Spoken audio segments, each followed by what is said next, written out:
This is a past paper question. It comes in two parts, and I'm not going to explain the second part. I might do a second video explaining it later on once videos related to a shift in the domain has been explained. So if you see a video related to the shift in the domain, it means that there's a part 2 to this question. So this is a past paper type question, and you have this complicated trigonometric equation, and you need to show without using a calculator that sine x is -2/3, and you're like, wait, there's not a single sign in there.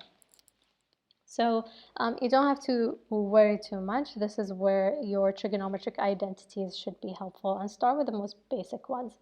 I know that some students, the ones taking advanced math, might be tempted to rewrite 1/cos x. Don't, just keep it as it is right now, because if you rewrite 1/cos x to its equivalent reciprocal, then your sine x will be lost. So just don't do it yet. You want to actually do it, but don't rush into it. So the first thing is, well, there's so many cos's in here, I don't see a sign. The only way I can find a sign is by changing tan x into including a sign. So we know that the tan identity is sine x over cos x. So that's great. Using this, I can actually get a sign out of here, because there's no way I can replace cos x. These are not squared, so I can't use the Pythagorean identity to get a sign in there. So I'll just replace the tan x with this. So 4 sine x over cos x plus 3 cos x plus 1/cos x equals to 0. Your algebra work will start, your algebra skills will start to be useful now. Now the 4 is the coefficient of sine, so I'm just going to write it next to it. And what we're going to do is, we don't want these cos x in the denominator. They're not nice, so it's better if we cancel them out. And the best way to cancel them out is to multiply by cos x. So if this was cos x squared and cos x, then I have to multiply the whole thing by cos x squared just to get rid of the biggest cos x in there. But right now it's only cos x. So I'm going to multiply this whole thing by cos x. Also, you have to multiply by both sides, but the other side is 0, so nothing's going to happen. So keep in mind that you are multiplying every single term with this. You know, students get to advanced maths and then they forget basic expansion. So this multiplied by that, the cos x will cancel out with this denominator, which is the whole point. Cos x times 3 cos x is 3 cos squared x. And then this multiplied by that, again, because they're multiplied, then I can cancel out. Only because it's multiplied can you achieve that. So I'm left with 1. So this is cos x times 1/cos x, and that's just 1, equal to 0. Well, I have something in sine x, something cos squared x. Well, lovely. Now I can use the Pythagorean identity. So I have that cos squared x is equal to 1 minus sine squared x. And so I can replace it here. I'm just going to shift things around so I can shift these just to make it easier.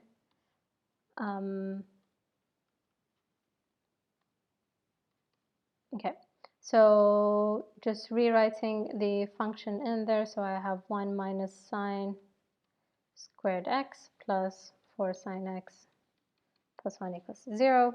Expand and simplify, and you should get -3 sine squared x plus 4 sine x plus 4 equals to 0. So great, this is a quadratic function.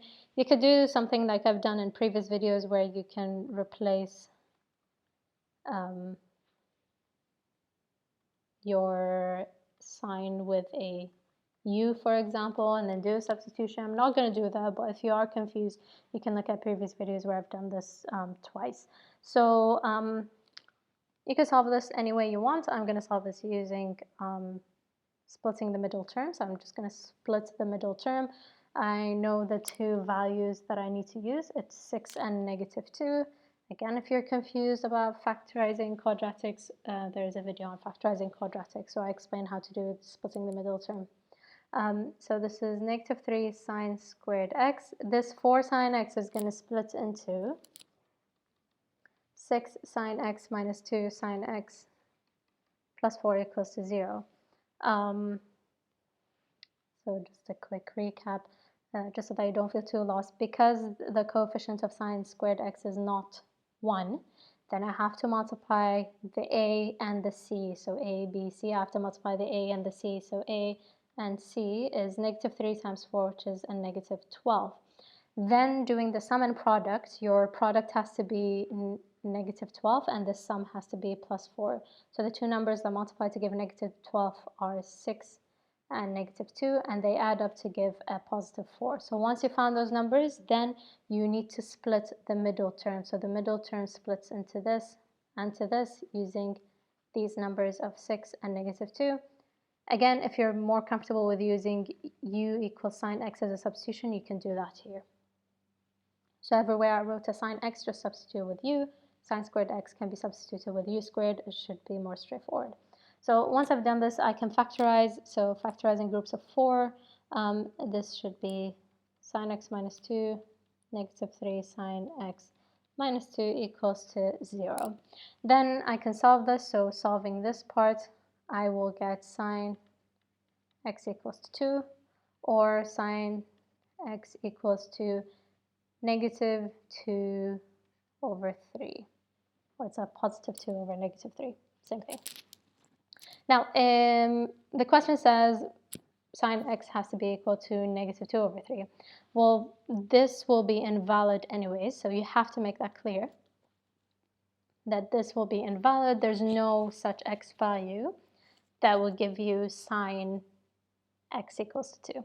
So this is invalid, or there's no solution to this, and so you are left with this. And that's the final answer. The next part of the question is a bit more complicated, deals with having a linear expression as instead of the x, and then you have to find the angles. But for now, this is how you should be able to solve this question. Hopefully it was clear. I will put a link to the reference videos that you might need, so things like factorizing quadratics and how to solve the rest of the functions here.